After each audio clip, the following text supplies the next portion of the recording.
Hi everyone, my name's Lorenza and welcome to part 4 of my DVF wrap dress. It is finally finished, here it is.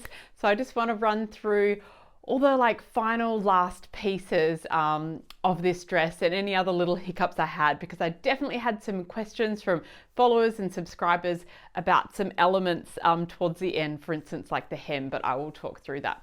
So I realized I was really procrastinating with the dress because of the gigantic facing that is on the front, the facing on the skirt and the bodice. It is huge. Now, I definitely had followers say this facing is just so big, and I totally get what you mean. It is a very overwhelming facing because it is just so long and so big. So it goes the whole way around the skirt, up around the bodice and back down the other side of the skirt. So it's a very big facing. I totally understand. And when I finally sat down to sew it, because you are working with part of the fabric that it has interfacing on and part of the garment, sorry, not fabric. So the facing has interfacing on it. So that means there's no give, there's no movement to it. But then the fabric you're working with on the garment has stretch to it. So you can certainly start getting bubbling or excess fabric popping up as you're trying to do this huge facing. So what I actually did it in quite a lot of sections. So I'd sew, say, I don't know, 20 centimeters, and then I could see if I was getting too much bulk, too much excess fabric, I'd flip the garment around and sew from the other side. So you might need to maneuver a bit when you're doing the facing. I wouldn't say start at one end and go the whole way around, because I think you'll just end up with too much fabric and your seams won't be meeting. So don't don't worry about doing it in sections like I did. I definitely did the I did all the seams first just to get that locked in place. So I will sometimes sew, say, 2 or 3 centimeters around the seam, just to make sure the seams are all locked in, they're all matching up perfectly, and then just sew the facing in sections. That's how I did it. It is a very big facing, so just do it however it works for you, but know that you might need to turn the fabric or the garment around when you're getting too much excess bulk on that facing. So that was quite, I would say it maybe even took me an hour and a half just to sew that facing on. I had to take a few breaks because it was such an intense piece of sewing this garment.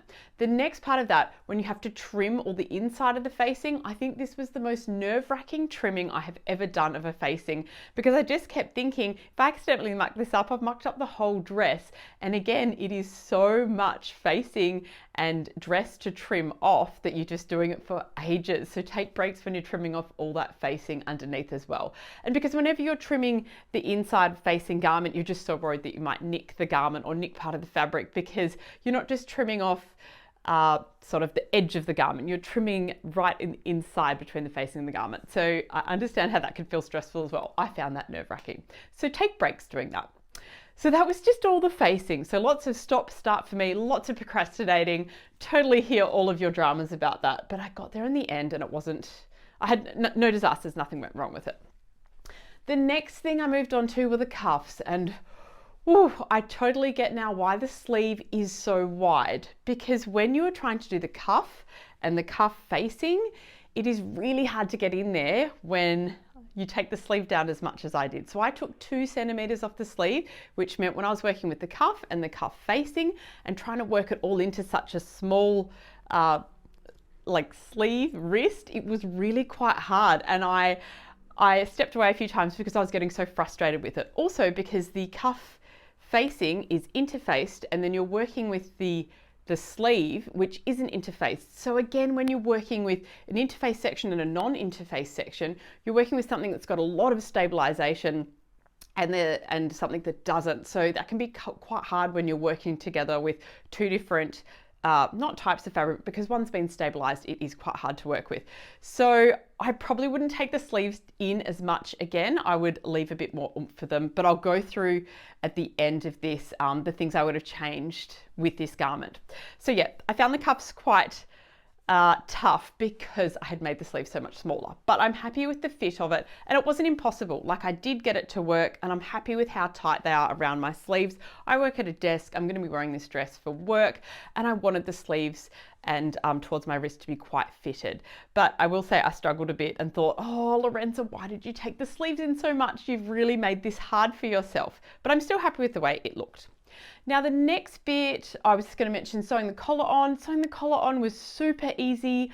I have mentioned on my Instagram that if you were sewing this dress to probably leave off the collar and cuffs because they're quite intense, but you can leave it. I think the collar sewing it on is very easy. I had some followers saying the collar is stressing me out, and I said it's so easy to attach because it's not really curved. You're just sewing it flat within the facing. So collar, super easy to attach.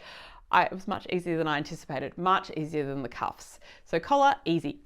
Now, a lot of the finishing on this garment, I'm going to run through some of the things that's in the pattern and some of the things I skipped. So they recommend to do top stitching on the bodice from sort of where the collar is, or maybe it's from the shoulder seam, but I started at the collar to the waistband. I absolutely did this.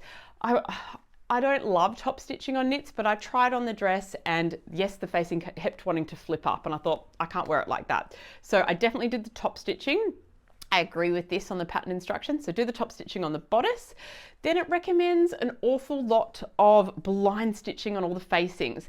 And I just didn't want to do that on this particular fabric. This is a jersey knit, and I just didn't want to do it. So what I did instead is I would call it like some tacking stitches or some bar tacking.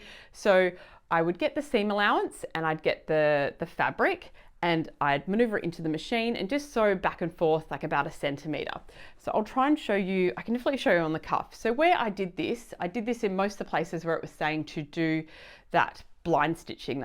I didn't want to do blind stitching. So it recommends it on the cuff, it recommends it, I think, at the back collar, the whole way down the front skirt facing, just in lots of places. It says to sort of attach and adhere all the facings everywhere. And I didn't want to do it. I also just didn't want to hand sew all this jersey knit. So I think I can show you on the collar here, a collar cuff. So you see here where I just did some little tacking. So I did it there. And remember with the cuff though, no one's going to see this because it's hidden underneath the cuff. So I grabbed the facing and the seam allowance, the facing and sorry, I'm talking about the seam allowance when I did the collar, but basically you just grab where you want the fabric to hold on, and often I sew it to seam allowance. So I did that on the waist. So I grabbed the fabric, and so the facing where it's meant to, where they're saying you should be blind stitching it, and I sewed it onto the seam allowance. I hope that makes sense if you get what I mean. So it's like I'm just doing tacking stitches to hold it in place. So on the cuff, I did it, like I was saying, on 2 different sides. So I just did it in 2 tacking stitches places, and the cuff is going to cover up that stitching. You're never going to see it anyway. So that's why I did the cuff. On the back collar, I might try and take apart the dress so I can show you where I did the stitches. Take apart the dresses and take it off the mannequin. Here, so I'll be able to show you, I think here. So on the waist, so I think you can see here, I hope, I just did some stitches. So I got the facing and I just tacked it to the seam allowance of the waistband here. So just to hold it in place. So their recommendation is to blind stitch it the whole way down. I didn't on the skirt, I just left it. So I just did these little tacking stitches in any spots that I could. So same with the collar, I think you can see here. So there is the facing, and then I've attached it to the shoulder seam allowance. So I did that on both sides. So just anywhere where you can attach it, that's what I did. You might choose to blind stitch it. You absolutely can. I just didn't want to blind stitch it on this jersey knit fabric. So that is a big part where I think I wanted to explain how I did that, because I did not follow the instructions with what they recommended. So that was blind stitching. So I did that, I didn't do the blind stitching on the black collar, back collar, the waist seams, and I skipped it on the skirt because I just don't think it's necessary because of the way I did once you've hemmed it, I thought with the skirt, like if you're tacking it here at the waist and then you're tacking it at the hem as well, look, I'll see how I go when I wear it, but I just don't think this all needs to be this whole facing of the skirt. I don't think it needs to be tacked down. If I wear it and it annoys me, I'll come back and tell you all that, yes, I did need to blind stitch it all down, but I think because it's secure at the hem and it's secure at the waist, it will be fine. And really, if the facing turns over a bit, it's the same beautiful fabric anyway. It's not really going to notice. So if you want to skip all that blind stitching like I did, go for it.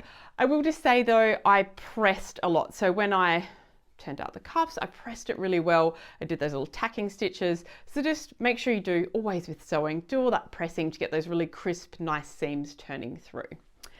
So I'm looking at my notes down here whenever, if you're wondering what I'm looking at. So the hem, woof, okay, this is what I spent most of my last night doing. In the pattern, the hem recommends a 7 centimeter hem. Now I thought that is never going to work with this skirt. It is quite a curved hem. We all know that when you're going to turn something 7 centimeters, there's just going to be way too much excess fabric. No amount of steaming, no amount of easing is going to ease in, I think, a jersey knit. And I thought, well, I'll take it down to 4 centimeters and try that. So I tried that last night.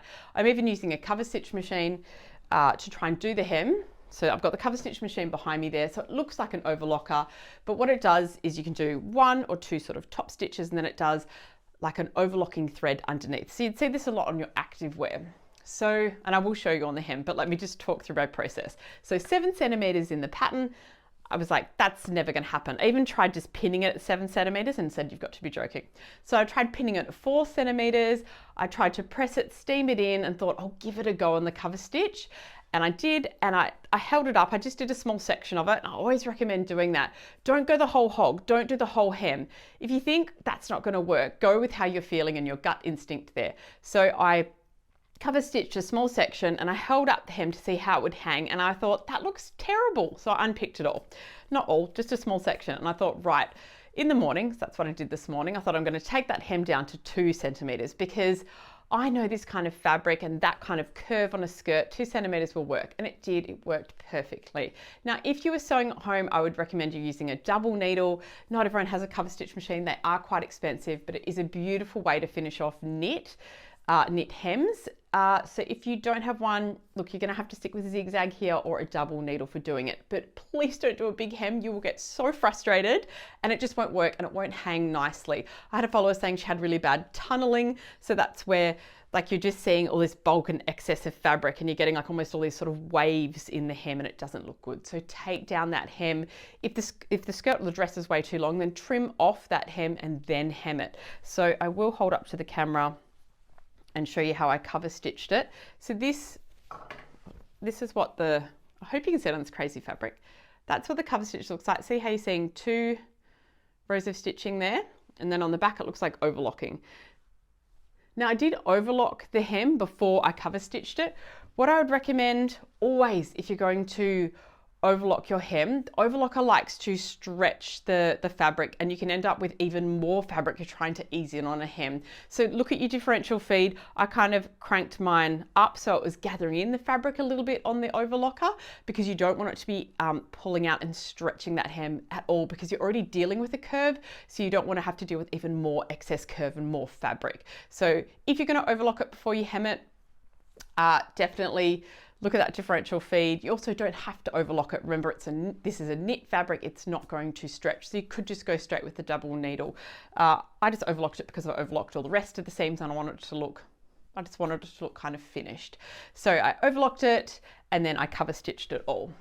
Now, also with the way they recommended to sort of fold in the facing, yeah, the skirt facing with the hem, I didn't love the way that they'd done it. So what I did, I think you can see here, I just folded it back on itself. That's the best way I could describe this.